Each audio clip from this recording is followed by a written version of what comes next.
After the recent meeting between Vladimir Putin and Donald Trump in Alaska, Ukrainian President Volodymyr Zelenskyy is on his way to Washington. While the talks were closely watched, no agreements were reached. To help us understand the implication for Ukraine, we are joined by George Kent, former U.S. Deputy Assistant Secretary of State for European and Eurasian Affairs, former Deputy Chief of Mission at the U.S. Embassy in Ukraine, and former U.S. Ambassador to Estonia. Thanks for joining us, Mr. Доброго Kent. дня.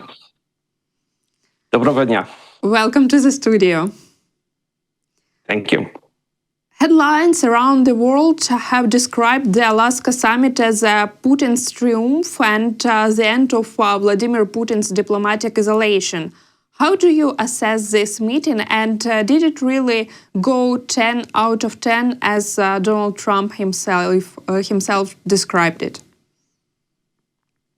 Well, I saw a number of commentators saying that it was a Nichivo burger. I don't think there were actually any substantive results from the meeting. The biggest result was the breaking out of Putin from diplomatic isolation and his ability to see the pictures of him coming down on a red carpet treatment on U.S. soil in Alaska, I think was the most significant accomplishment by Putin. He didn't bring anything, he didn't give anything, and that is classic Russian negotiation. So I don't think there were concrete results. I think we have a process now in play, and the critical actors that were not in Alaska are Ukrainian President Zelenskyy and European leaders. On the eve of the summit, reports suggested the meeting could last 6 or 7 hours with a planned lunch and wider team discussions, and all of which were cancelled at the last minute, and even the one-on-one format was changed to 3-on-3. And from your diplomatic experience, what does this last-minute changes signal? And do you think it was better that Trump wasn't alone with Putin? For people who are looking on the one hand, on the other hand, you look at the positive side for Putin, the arrival. The negative side, if you will, from the Russian perspective, was what happened for the rest of the sessions.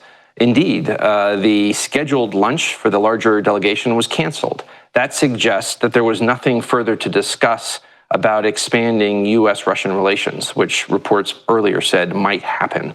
Also, the fact that it wasn't a long one-on-one meeting, as in Helsinki, shows that Trump's team understood the dangers of having an extended one-on-one meeting between Putin and Trump. And so if you looked at also the body language afterwards, the American officials were not looking particularly happy. And you don't need to rely on me. This is how Fox News was covering it live in the room. So I think there were other reasons to say that both Putin's team in particular and maybe Trump's team came in with expectations for more to be accomplished. And in fact, there was less than met the eye. Do you really think that Putin had some expectations? Because as we know, his conditions to end the war in Ukraine, they're similar as they were in 2024 and even 2022, if we are talking about the beginning of the full-scale invasion. And now Putin keeps saying that we basically need to change the way Ukraine wants to develop. For example, I'm talking about NATO membership, I'm talking about its European path, and etc. I don't think Putin's war aims have changed one bit. Putin is not interested in a peace agreement with Ukraine. He's interested in the destruction of the Ukrainian state and incorporating parts of Ukraine into greater Russia.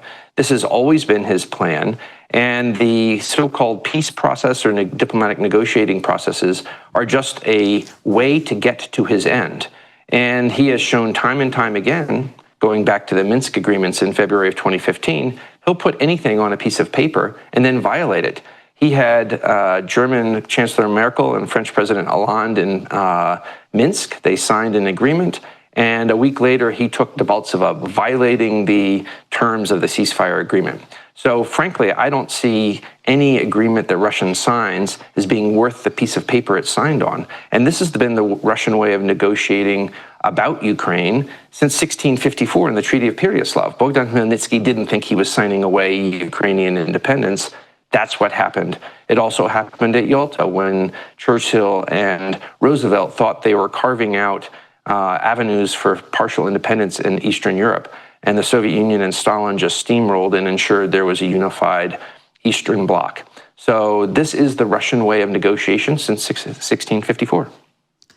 Now in the media there is much speculations about Trump and Putin's agreement. Reports suggest Putin favors a comprehensive deal while Trump prefers a quick peace. What do you see as the most likely outcome of this meeting? The most likely outcome is the fighting will continue. And I think this has been the reality since February 2015 in the Minsk agreements, since 2014 when the war started. This is not a 3-year process. This is an 11-year process. And the war has always been a possibility of ending on Russia's terms. And if anyone is foolish enough to accept Russia's terms, that could be the end of the war.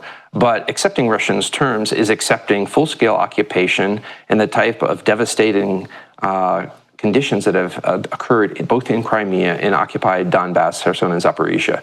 And that's not peace, that's occupation. And I think the reality is people will meet as they have since 2015, but that will not end the war. And the war will be decided on the battlefield between Ukrainian and Russian armies. And to the extent that the West should be supporting Ukraine more firmly, we need to put maximum pressure on Russia. That means seizure of the frozen assets, 300 billion, and giving those to Ukraine to help rebuild the country in the war effort. It means high sanctions on the shadow oil fleet and secondary sanctions on those who continue to profit through trade with Russia, fueling its war machine. Senator Lindsey Graham has claimed the war could be over by Christmas if Zelensky, Trump, and Putin meet. Do you believe in this scenario, and do you believe that Putin would actually meet the Ukrainian president, given that he considers him illegitimate? Well, he met once before in Paris in December of 2019. That was another nothing burger. Nothing happened after Paris. The fighting continued. And Putin went to Minsk in February 2015 and met Poroshenko, Merkel, and Hollande. And they reached an agreement. And as I said, 4 or 5 days later, the Russian army kept on going and seized Debaltseve. So I don't think that a meeting between Trump, Zelensky, and Putin is going to solve and end the war any more than Hollande, Merkel, Poroshenko, and Putin ended the war in February of 2015. It is an opportunity for the sides to put forward their demands, but Putin is not going to agree to sensible terms that Zelensky and the Ukrainian people want. And I don't think Zelensky and the Ukrainian people are going to accept terms of occupation and dismantlement, which is Putin's terms. If we are talking about this bilateral meeting between Trump and Putin and recent develops, do you see any risks that Ukraine could be sidelined in the future US-Russia negotiations? If you look at the composition of the American officials who went to Alaska, many of them did not have any particular role in the Russia-Ukraine war. They potentially could have had a conversation, wider conversation about the American-Russian relationship. That part of the meeting, the expanded lunch, did not happen. So I think there's always the potential for a wider conversation. But I think if you look at the body language and what happened in the shortening of the overall meeting, that did not occur in Alaska, and it's to be determined whether that wider conversation happens in the future. Ukrainian President Volodymyr Zelenskyy is heading to Washington this Monday following his conversation with Donald Trump. What topics do you expect them to discuss, and do you think there is a risk of repeating the Oval Office scenario where the Ukrainian leader could be pressured to accept a proposal from Trump and Putin, for example? I think it's very important that President Zelensky and President Trump meet face-to-face and have the conversation. I think there is a tendency for President Trump to repeat and say things that he hears from the last interlocutors that he meets with. So if you go back several days ago, he had a conversation with European leaders led by German Chancellor Merz and President Zelensky, and he talked about the desire to have a ceasefire. Then he went to Alaska and met Putin, and he dropped the immediate ceasefire and focused on the extended peace. So I think meetings, conversations between Trump and Zelensky are very important, and we'll see how far that conversation goes, but it will not resolve the fundamental issues. And the fundamental issue here is not what Ukraine has to do to stop the Russian army advance. It's what Russia will do to stop its murderous war of invasion and occupation. And ultimately, that is up to the Western countries to take firmer action against Russia and to give more support to Ukraine. And I will say the majority of American people very much support giving more assistance to Ukraine. This is not a partisan issue. Republicans and Democrats both support giving more assistance to Ukraine. I'm cycling across the United States right now, fundraising for Ukrainian frontline units, and the Americans I speak with, regardless of their political affiliation, support Ukraine and want to see Ukraine succeed. So you've got the high-level politics between leaders, and then you have the senses and views of simple Americans, and Americans support Ukraine. But do you think Trump in the future will support Ukraine as well? I mean, I'm talking about military assistance. I think at this point, the U.S.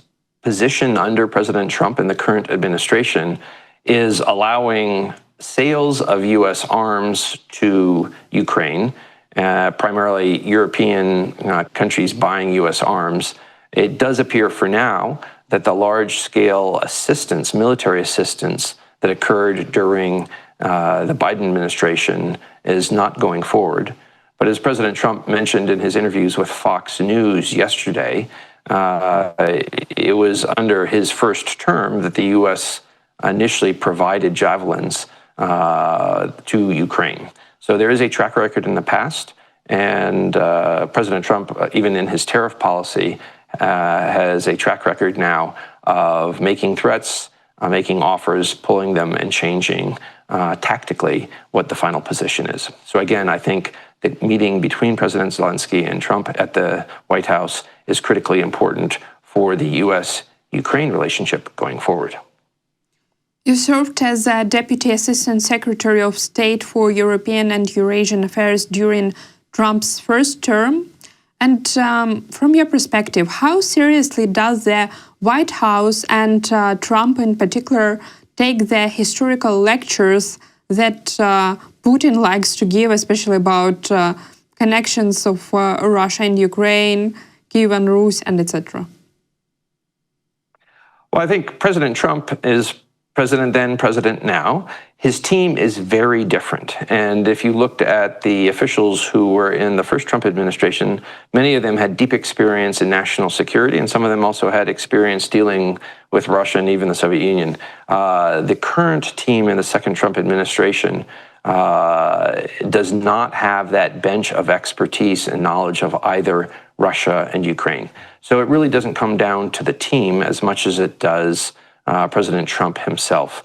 And Putin can give his lectures and pull out maps and give his fake version of history, Ukraine's history and Russia's history. Honestly, I don't think that matters to President Trump and to his team. That is more a part of the Russian information effort for Russians and people in the West to confuse them and divide them. And that has been the Russian approach under the active measures doctrine of the Cheka all the way now through the FSB to divide the West, use disinformation as a weapon, and seek to weaken the solidarity of what they see as their opponents. And that includes Ukraine, it includes Western Europe, and it includes the United States. Donald Trump announced that he will not impose new package of sanctions on Russia at least now. And how could you explain this delay on new sanctions against Russia? Because as we know, it was first of all ultimatum for 50 days, then for 10 days, and now we also don't see new sanctions. How could it be explained? I think if you look back since January and the use of threats and then the actual imposition of sanctions, the positions that President Trump says publicly change sometimes on a daily basis. And so you have the strange situation now that while he has not imposed additional sanctions on Russia, he has imposed additional sanctions on India for buying Russian oil. He did not impose those sanctions similarly on China, which also buys Russian oil.